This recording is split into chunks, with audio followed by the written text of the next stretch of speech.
Love your hat. Hey, folks. Yeah, thanks. This is the first time I had this hat, I think, was at this very pavilion a little over 2 years ago in April at the anonymous Operation Reconnect, which was a really great thing that was done around the world with about 9,000 different people trying to help families who were separated by Scientology to get back together. Anyway, I'm going to give a really, really quick overview of what it was like at the top of Scientology. And it's going to relate then to the next two speakers, who I'll introduce right after me. And they're going to give real-life examples of what it was like being affected by some of the abusive policies at organized Scientology's top. Okay, bottom line, as for myself, I think I'm the only person that was at the top of their organization called the Watchdog Committee that was the top 10 people involved in managing organized Scientology, and at the same time was also, in years prior to that, I was high up in what's called the Guardian's Office, which I was in charge of all their legal matters outside of the courts. And as of about 5 years ago, I decided I got to really start speaking out, because it's just too many people are being abused, too many people are being hurt, and they're hiding behind the religious cloaking that we created for them and the corporate veils.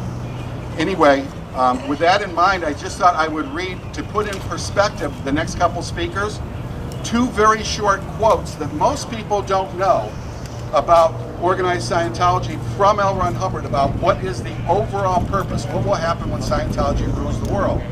And here is one, and this is a short quote from a tape called Future Organization Trends. So this is from L. Ron Hubbard. You want to know what happens when you clear everybody. Clear means to do a Scientology process where they're considered mentally free and so forth. When you clear everybody in a neighborhood, the only thing that the Scientology Center can be used for is a political center. Because by the time you've done all this, you are the government. Once the world is clear, a nation, a state, a city, or a village, the Scientology organization in the area becomes its government. And once this has taken place, the only policy accepted as valid is Scientology policy. Which means the end of the US Constitution, the Magna Carta, the constitutions of the various countries of the world, and in place of that, you'll get Scientology policy, which happens to include severe ethics, brutality done on anybody who's a critic, rehabilitation project camps. It also includes this other quote, and this is the last quote I'm going to give, but it says, where Hubbard says, perhaps at some distant date, only the unaberrated person will be granted civil rights before the law. Perhaps the goal will be reached at some future time when only the unaberrated person can attain to and benefit from citizenship. These are desirable. In any event, any person from 2.0 on down on the tone scale should not have in any thinking society any civil rights at all. Now what that means is the tone scale is an emotional scale that everybody's on. The higher up you are, like enthusiasm, that's considered good. The lower down you are, apathy or something is considered bad. Hubbard says if you're below 2.0, which includes all homosexuals, anybody who's stuck in chronic grief, anybody who's apathetic, they should be isolated from society, have all their civil rights taken away. And later on he talks about how they should be disposed of quietly and without sorrow. And that is written Scientology policy that doesn't tend to get promoted very much. Okay, two really quick things, because this is only like a 10-minute little speech. Religious cloaking. Scientology has promoted itself to be a religion and defends itself under a religious cloak. The reason I'm familiar with that is back in 1977, the FBI did the largest raid in its history on organized Scientology in Los Angeles and DC for what was called Operation Snow White.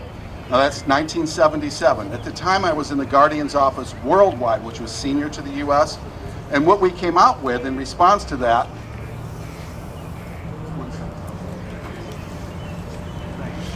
is the very first What is Scientology book. This is the 1978 edition, and most people have never seen this edition, but this was done by us in the Guardian's office, and if you open it, you'll see that I'm one of the authors of it, so then when they say I don't know what I'm talking about, well, I'm one of the authors. Maybe you might. I did a chapter. And there it goes. And Nancy also did a chapter of it. So the bottom line is, we did this cloaking as a defensive action so that we can say if the FBI is saying these horrible things about what's done by organized Scientology, we can say this is our religious scripture, you're religious bigots, you have to back away because of the Constitution. And since those days, organized Scientology has come out with many more volumes of it, including various religious scholars, as it were, who will testify to the fact that Scientology is a religion. Well, let me tell you, I was one that started the religious scholar programs in 1974 and 75 and thereafter. And we used to feed those people stuff that we make up, like Sunday services. Scientology would put out Sunday services to look like it was other religions that had services on Sunday, whereas in actual fact, we didn't. We were just trying to cloak it. Much of the stuff was lies. So the scholars, what was given to the scholars was tightly controlled. They were not allowed to see the real truth. Anybody that we had interviewed by them was tightly monitored and briefed by us what to say. And basically we built up we put in a lot of things to cloak it as religion, and then we got a lot of experts, as it were, to say it was a religion, and then tried to use that as a defense against legitimate claims like the FBI or civil litigants would have. And that's part of what was going on in organized Scientology. But now, what almost nobody sees is this. I'm going to give one example because time's not going to allow to give a lot of examples. While it promotes that it is for the benefit of all, and it is loving, religious, so on and so forth, and even going back to L. Ron Hubbard's days when he would say, he put out policies to all of Scientologists saying he was not in it for the money.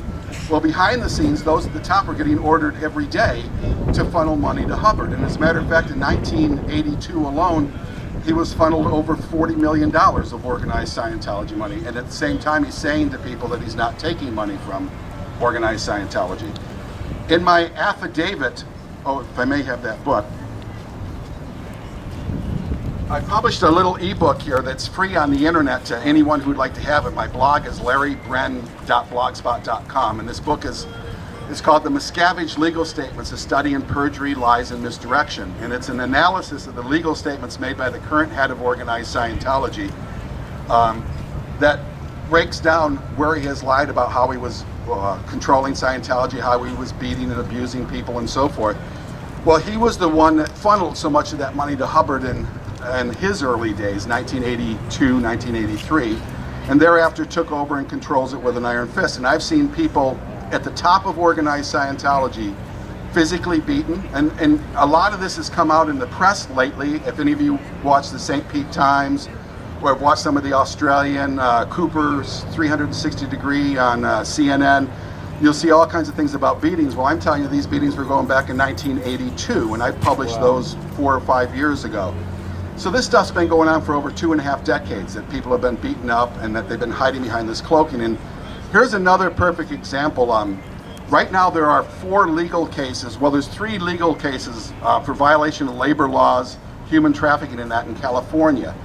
And Scientology has hired some of the best attorneys in the world, the most high-priced attorneys in the world, and they've made a major motions to dismiss, saying that all of our policies about not paying people, about keeping them behind razor wire fences, about rehabilitation project colonies are religious scripture and beyond the jurisdiction of the U.S. government to look into it, and civil litigants can't look into it. And the same thing that we were trying to create, that same atmosphere back in '78 with the first publication of that book, they're doing right now in litigation to try to hide for taking responsibility for the fact that they have slave labor. And they have people that are, hundreds of people incarcerated behind razor wire fences in Hemet, California. I mean, you think I'm talking about some 4th world country in Africa. I'm actually talking about the United States. And a lot of this stuff is very publicly out now.